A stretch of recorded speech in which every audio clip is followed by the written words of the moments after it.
माझी परिस्थिती उमेद मध्ये येण्यापूर्वी खूप म्हणजे बिकट मध्ये होती। 4 घरचे धुणे भांडे करत होते। स्वतःचे घर खर्च धकण्याचा, लहान मुलं आहेत त्यांचा शिक्षणाचा खर्च असो किंवा हॉस्पिटलचा खर्च असो, अशी माझी परिस्थिती अजिबात नव्हती। सौ कल्पना शहाजी पवार, राहणार रायमोह, तालुका शिरूर कासार, जिल्हा बीड येथील मोलमजुरी करत स्वतःचा नवीन व्यवसाय उमेद अभियानाच्या मदतीने सुरू केला। ऐकूयात त्यांचीही संघर्षमय यशोगाथा। त्यानंतर 2019 मध्ये माझ्या गावामध्ये वर्ध्यावरून वर्दीनी राऊंड लावला होता। मला खूप इच्छा होती की मी स्वतः काहीतरी करावं किंवा महिलांसाठी काहीतरी करावं।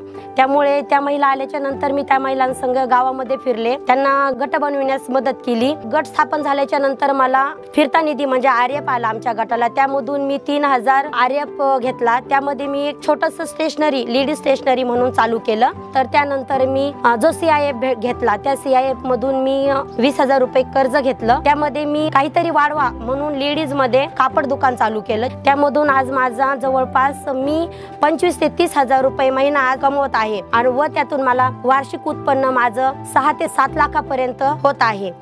उमेद अभियानातून आल्यामुळे आज त्या कर्जमुक्त होऊन स्वाभिमानी जीवन जगत आहे। तर उमेद जे माझा आज माझी परिस्थिती आहे ती म्हणजे उमेदमुळे जवळपास 7 ते 8 लाख रुपये माझ्यावर कर्ज होतं सावकाराचं, ते आज उमेद मध्ये आल्यापासून माझं ते नील झालं। म्हणजे का, माझी जी उपजीविका चालू झाली त्यामधून जे माझे 2 रुपये खर्च धकून जे माझे 2 रुपये साईटला राहते, त्यामधून माझं जे सावकाराचं कर्ज होतं ते नील झालं। मी सावकारकी मुक्त झाले। आज उमेद आमच्या जीवनात आल्यापासून आमच्या जीवनाला एक उमेद भेटली आहे। त्यामुळे मी उमेद अभियानाचे खूप खूप आभारी आहे।